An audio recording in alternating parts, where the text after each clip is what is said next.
कनिष्ठिका उंगली पर 7 दिन और 7 रात्रि अखंड धारण किया है। इस आश्चर्य को देख करके समस्त ब्रजवासी आश्चर्यचकित है गए और कन्हैया से पूछने लगे, लाला कन्हैया तेरी या उंगली में इतनो बल कहाँ से आए गए हो? तो भगवान मुस्कुरा करके कहते हैं, हे ब्रजवासी हो, तुम बड़े भोरे भारे हो, ये सब बल यहीं से हमें प्राप्त भयो है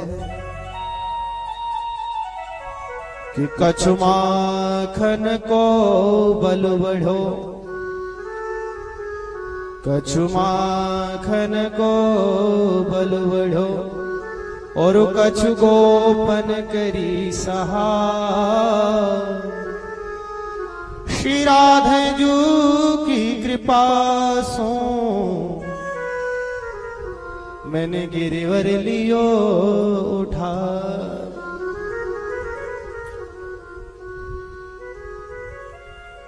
सब आपके यहाँ से ही बल हमें प्राप्त हुआ है। कुछ तो आपके यहाँ जो हमने माखन चुरा करके खाया उसका बल, कुछ आप लोगों ने हमारी सहायता करी, कुछ किशोरी जी ने सहायता करी, सबके बल को मिला करके हमने गिरिराज जी धारण कर लिए। परंतु विश्वास नहीं होता है ब्रजवासियों को। नंद बाबा से पूछते हैं, महाराज एक बात बताओ, ये साधारण तो है ना सके? साधारण ग्वाल वाल की इतनी सामर्थ, नन्हे से कन्हैया ने गिरिराज धारण कर लिए, बताओ क्या रहस्य है? नंद बाबा कहते हैं, देखो गर्गाचार्य जी आए थे, बता गए थे, बोले तस्मान नंद कुमारो यम नारायण समूह गुणैः स्त्रिया कीर्त्यानुभावेन तत्कर्म सुन विस्मय। हे नंदराय जी, तुम्हारे जो लाला हैं साक्षात नारायण के समान गुण वाले होंगे, इनके जो भी कृत्य हैं इन पर आश्चर्य मत करना, ये तो इनके स्वभाव में ही है। देवराज इंद्र महाराज आए और बड़ी दिव्य स्तुति गाई,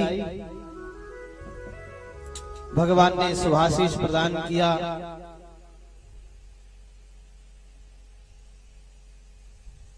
एकादशी व्रत किया नंद बाबा ने, आप लोगों ने भी किया होगा कल। ऐसे ही श्री नंदराय जी एकादशी का व्रत करते हैं। एकादश्यां निराहार समभ्यर्च जनार्दनम् स्नातुं नंदस्तु कालिन्द्यां द्वादश्यां जलमाविशत्।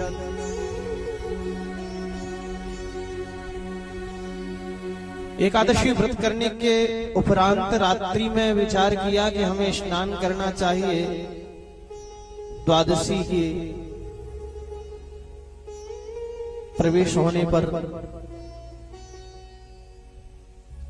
रात्रि के समय जल में जैसे ही प्रविष्ट हुए, ब्रह्म मुहूर्त से पहले ही चले गए थे, इस कारण से वरुण के दूत पकड़ करके ले गए। नंद बाबा पहुंच गए वरुणलोक। श्री सुखदेव स्वामी कहते हैं, राजराजेश्वर परीक्षित हल्ला मच गया ब्रजमंडल में, नंद बाबा डूब गए यमुना जी में। भगवान श्री श्याम सुंदर ने यमुना जी में गोता लगाया, वरुणलोक पहुंच गए। वरुणलोक में पहुंचते ही वरुण देवता ने बड़ा भारी भव्य स्वागत सत्कार किया। आनी तोयम तव पिता तद भवान छंत मरहति। प्रभु आपके पिताजी को हमारे दूत लेकर के तो आ गए, इस अपराध को क्षमा कीजिए। गोविंद नियता मीस पिता ते पितृवत्सल, आप अपने पिता महाराज को ले जाइए। भगवान नंद बाबा को लेकर के आए तो ब्रजवासी से कहने लगे, नंद बाबा हे ब्रजवासियों, हमारे लाला तो साक्षात नारायण है। वरुण देवता ने बड़ा भारी स्वागत किया इनका। अब तो सब ब्रजवासी कह रहे हैं, प्रभु आप नारायण हो तो वैकुंठ का दर्शन करा दो। तो भगवान ने वैकुंठ का दर्शन कराया, ऐसा श्रीमद् भागवत में लिखा है। इति संचिन्त्य भगवान महाकारुणिको हरिहि दर्शयामास लोकम स्वम गोपानाम तमसः परम। 10वें स्कंद के 28वें अध्याय का 14वां श्लोक बता रहा है।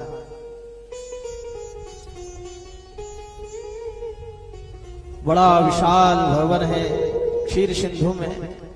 भगवान के धाम का तो क्या कहना, उसकी महिमा का कौन वर्णन कर सकता है।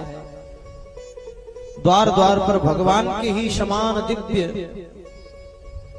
चार भुजाधारी शंख चक्र गदा पद्म लिए हुए पीतांबर से अलंकृत बड़े दिव्य दिव्य पार्षद खड़े हुए हैं।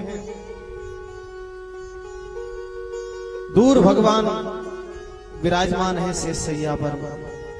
ग्वाल वाल भीतर जाने लगे, द्वारपाल ने रोक दिया, कहां जा रहे हो? बोले हम अपने जा रहे हैं, वो बैठो दिख रहे हो दूर। द्वारपालों ने कहा ये तो जगदीश्वर है, पूर्ण ब्रह्म परमेश्वर है। बड़ी श्रद्धा और भावना से जीवात्मा उन तक पहुंच पाता है, बड़े प्रेम के साथ पहुंचता है नतमस्तक होते हुए। ग्वाल वाल कह रहे हैं सगुण उपासक मोक्ष न ले। भैया हमारो तो ब्रजधाम ही चोखो है या वैकुंठ से। कम से कम वो ब्रह्म, वो पूर्ण ब्रह्म परमेश्वर परमात्मा भगवान हमारे साथ लीला तो करता है। कि कीरत सुता के पग पग पे प्रयाग यहाँ, केशव की केल कुंज कोटि कोटि काशी है। गोपिन के द्वारे द्वारे पे हरिद्वार यहाँ, बद्री केदारनाथ फिरत दास